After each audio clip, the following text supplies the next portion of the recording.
Good morning friends. ಇವತ್ತು ನಾವು ಮಾಡ್ತಾಯಿದ್ವಿ ಗಡ್ಸೆಪ್ಪು ರೊಟ್ಟಿ. ಸೊ ನಾವಿವತ್ತು ಅದನ್ನು ತೋರಿಸೋಣ ಅಂತ ವಿಡಿಯೋ ಮಾಡ್ತಾಯಿದ್ವಿ. Please do subscribe to our channel and like our videos. Thank you.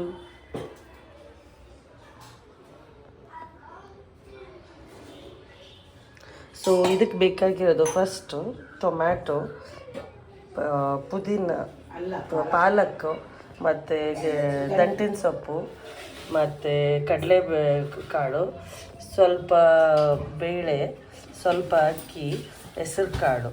ಇದನ್ನೆಲ್ಲ ಫಸ್ಟು ನಾವು ಬಾಯ್ಲ್ ಮಾಡಬೇಕು.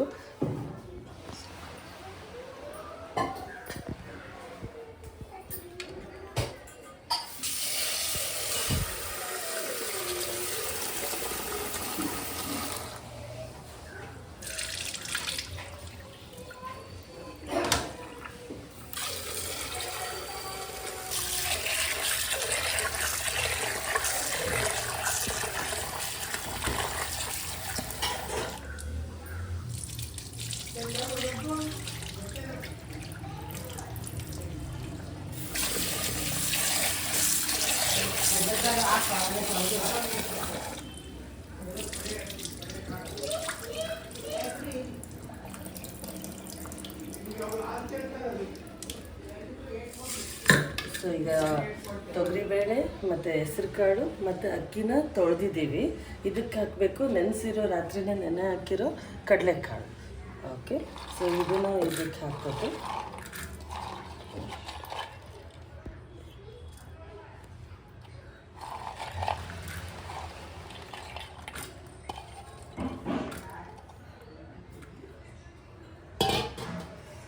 ಅದಾದಮೇಲೆ ಇದಕ್ಕೆ ಹಾಕಬೇಕು ಸ್ವಲ್ಪ, ಒಂದು ಟೊಮ್ಯಾಟೊ ಹಾಕಬೇಕು, ಸ್ವಲ್ಪ ಪಾಲಕ್ ಹಾಕಬೇಕು, ಮತ್ತು ದಂಟಿನ ಸೊಪ್ಪು ಹಾಕಬೇಕು.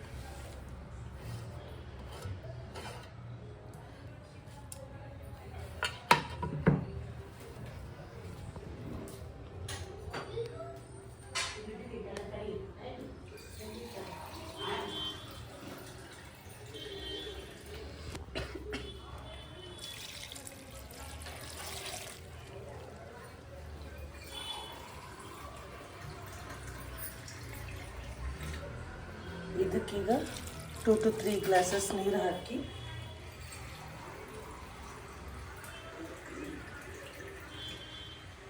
ಸಿಟಿ ಮಾಡಬೇಕು.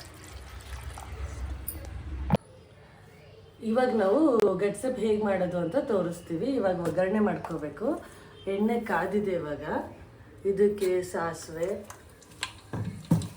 ಸ್ವಲ್ಪ 1 ಸ್ಪೂನ್ ಜೀರಿಗೆ, ಆಮೇಲೆ ಇದಕ್ಕೆ ಸ್ವಲ್ಪ ಮೆಂತೆ,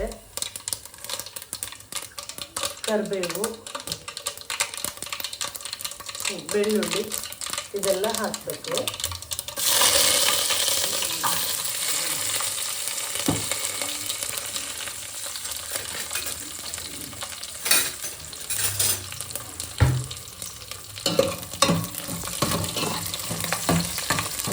ಇದನ್ನ ತೋರಿಸ್ಕೊಡ್ತಾರೆ, ನಮ್ಮ ಅತ್ತೆ ಮಾಡಿಕೊಡ್ತಾ ಇದ್ದಾರೆ, ಹೀಗೆಲ್ಲ ತೋರಿಸ್ಕೊಡ್ತಿದ್ದಾರೆ. ಇವಾಗ ನಾವು ಹಾಕಬೇಕು ಆನಿಯನ್ ಹಾಕಬೇಕು. 2 ಆನಿಯನ್ ಇಟ್ಕೊಂಡಿದ್ವಿ, ಇದಕ್ಕೆ ಆನಿಯನ್ ಹಾಕ್ಕೊಂಡು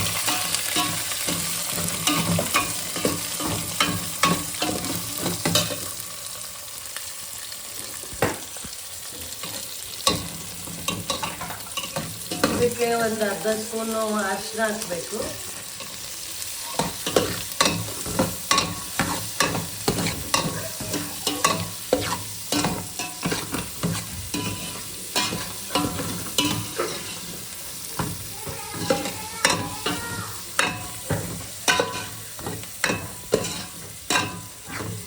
ಈಗ ಇದಕ್ಕೆ ನಾವು ಹುಣಸೆ ಹುಳಿ ಹಾಕ್ಬೇಕು. ಗಡ್ಸೆಪ್ಪು ಅಥವಾ ಯಾವುದೇ ಸೌತ್ ಇಂಡಿಯನ್ ಡಿಶಸ್ ಮಾಡ್ತೀವಿ ಅದಕ್ಕೆ ಹುಣಸೆ ಹುಳಿ ತುಂಬ ರುಚಿ ಕೊಡುತ್ತೆ. ಸೊ ಇವಾಗ ಆನಿಯನ್ನು ಮತ್ತು ಬೆಳ್ಳುಳ್ಳಿ ಎಲ್ಲ ಸ್ವಲ್ಪ ಚೆನ್ನಾಗಿ ರೋಸ್ಟ್ ಆಗಿ ಅದಾದಮೇಲೆ ಹುಣಸೆ ಹುಳಿ ಹಾಕಬೇಕು, ಕೊಬ್ಬರಿ ಹಾಕಬೇಕು ಅದಕ್ಕೆ ನಾವು.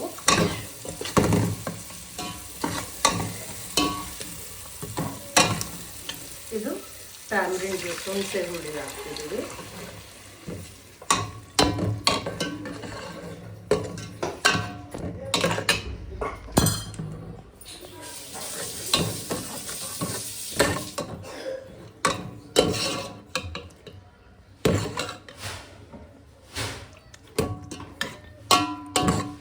ಇದಕ್ಕೆ ಸ್ವಲ್ಪ ಖಾರದ ಪುಡಿ ಹಾಕಬೇಕು. 1.5 2 ಸ್ಪೂನ್ಸ್ ನಮಗೆ ಎಷ್ಟು ಬೇಕು ಅಷ್ಟು ಹಾಕೋಬೇಕು. ಏನದು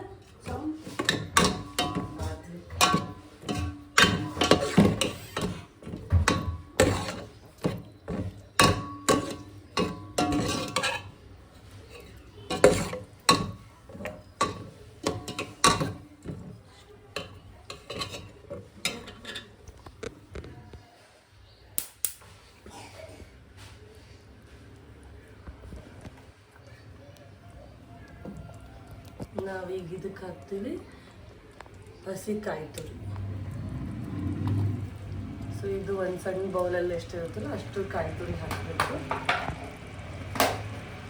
ಈಗ ಒಂದು 2 ನಿಮಿಷ ಈ ಥರ ಬಾಯ್ಲ್ ಹಾಕಬೇಕು. ಅದ್ರ ಜೊತೆಗೆ ನಾವು ಬೇಯಿಸಿಟ್ಟಿದ್ದ ಅವಾಗೆ ನಾವೇನು ತೊಗರಿಬೇಳೆ, ಕಡಲೆಕಾಳು, ಹೆಸರು ಕಾಳು, ಸೊಪ್ಪು ಅದೆಲ್ಲ ಬೇಯಿಸಿದ್ವಲ್ಲ, ಇದನ್ನು ನಾವೀಗ ಇದಕ್ಕೆ ಕಲ್ಲು ಉಪ್ಪು ಹಾಕ್ತೀವಿ. ರುಚಿಗೆ ತಕ್ಕಷ್ಟು ಕಲ್ಲು ಉಪ್ಪು ಹಾಕಬೇಕು. ಅದೇ ಥರ ಸಾಂಬಾರು ಪುಡಿ ಹಾಕ್ಕೋಬೇಕು.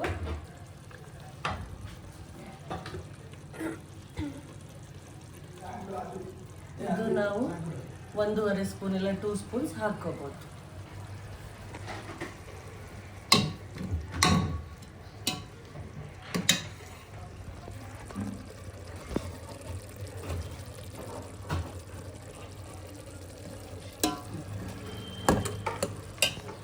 ಹಾಗೆ ಇದಕ್ಕೆ 1 ಅಥವಾ 1.5 ಸ್ಪೂನು ಗುರಾಳ್ ಪುಡಿ ಅಂತಾರೆ, ಕುಶಾಣಿ ಪುಡಿ ಅಂತೀವಿ.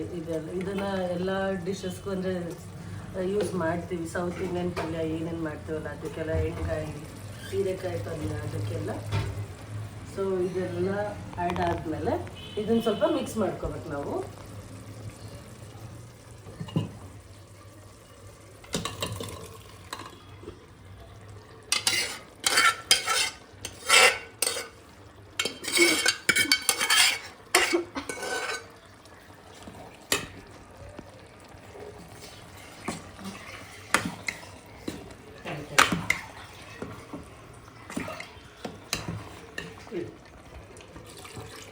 ಇನ್ನೊಂದು ಸ್ವಲ್ಪ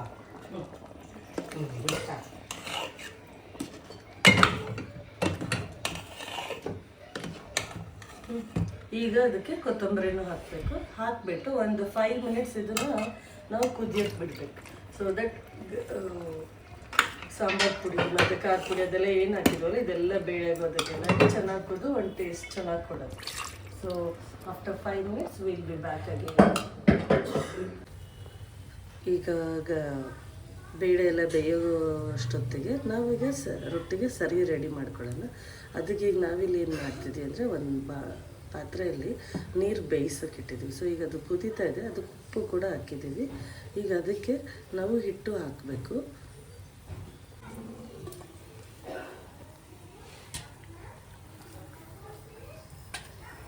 ಒನ್ ಬೌಲ್, 2 ಬೌಲ್ಸ್ ಮತ್ತು ಸ್ವಲ್ಪ. ಸೊ ಇದು ಈಗ ಬಾಯ್ಲ್ ಆಗಬೇಕು ಹಿಟ್ಟು.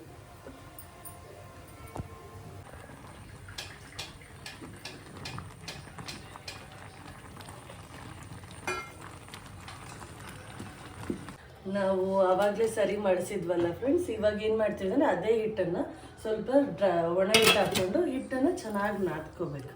ಸೊ ಇದರಿಂದ ನಾವು ಜೋಳದ ರೊಟ್ಟಿ ಮಾಡ್ಬೋದು. ಈ ಥರ ಚೆನ್ನಾಗಿ ಅಂಗೈಯಿಂದ ನಾದಬೇಕು. ಸೊ ನಾದಿದಷ್ಟು ರೊಟ್ಟಿ ಚೆನ್ನಾಗಿ ಬರುತ್ತೆ.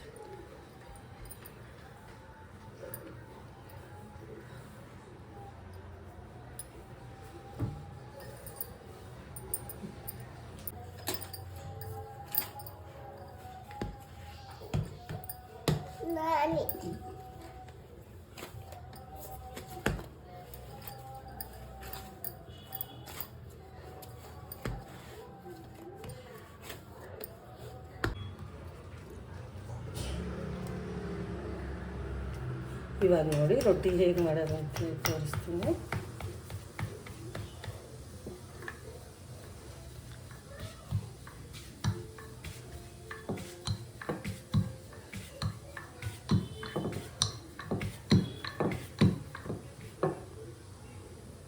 ಇದೆಲ್ಲ ಎಡ್ಜಸ್ ಎಲ್ಲ ಕವರ್ ಮಾಡ್ಬೇಕು ಸ್ವಲ್ಪ.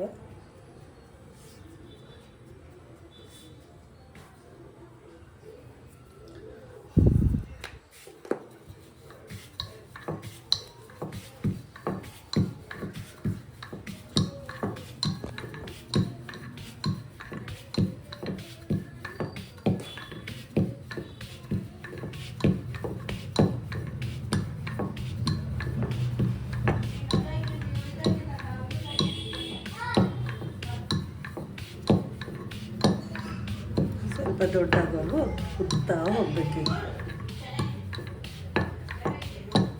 ಹಿಟ್ಟು ಮಾತ್ರ ತುಂಬ ಸ್ಮೂತಾಗಿರುತ್ತೆ,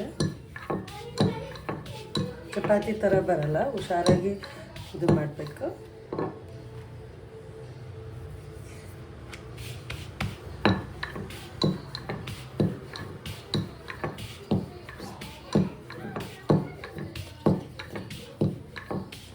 ಅಷ್ಟೊತ್ತಿಗೆ ನನಗೆ ಹಂಚು ಇಟ್ಟಿಗೆ ಇಟ್ಟಿದ್ದೀನಿ. ಅದಕ್ಕೆ ಅವಾಗ ಹಾಕಿದ್ರೆ ಫಸ್ಟ್ ಒಂದು ಸ್ವಲ್ಪ ಡ್ರಾಪ್ಸು ಆಯಿಲ್ ಹಾಕಿರಬೇಕು.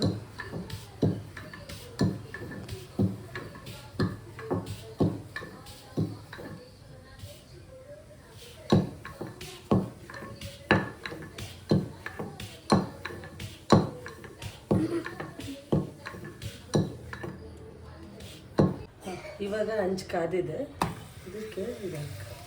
ಸೊ ರೊಟ್ಟಿ ಯಾವ ಕಡೆ ಹಿಟ್ಟು ಜಾಸ್ತಿ ಇರುತ್ತಲ್ಲ ಆ ಕಡೆಗೆ ಇದು ಮಾಡಬೇಕು. ಇದಕ್ಕೆ ಹಿಟ್ಟೆಲ್ಲ ಹೋಗೋಕ್ಕೆ ನೀರು ಹಚ್ಚಬೇಕು. ಒಂದು ಕಾಟನ್ ಬಟ್ಟೆಯಿಂದ ತಗೊಂಡು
ನೋಡಿ ಈ ಥರ ಗಡ್ಸಪ್ ರೆಡಿ ಆಗಿದೆ. ಅದ್ರ ಜೊತೆಗೆ 2 ರೊಟ್ಟಿನೂ ರೆಡಿ ಆಗಿದೆ. ಸೊ ಇದನ್ನು ಟೇಸ್ಟ್ ಮಾಡೋಕ್ಕೆ ನಮ್ಮ ಆರೋಹಿ ರೆಡಿ ಇದ್ದಾಳೆ. So can you taste it Aaru? Of course. ಎಷ್ಟು ಬಿಸಿ ಆಗಿದೆ, ತುಂಬ ಬಿಸಿದೆ ಹುಷಾರು. ಎಷ್ಟು ಸಖತ್ತಾಗಿದೆ ಅಂದರೆ ಅನ್ಬಿಲೀವೇಬಲ್. Thank you. ವೆಲ್ಕಮ್.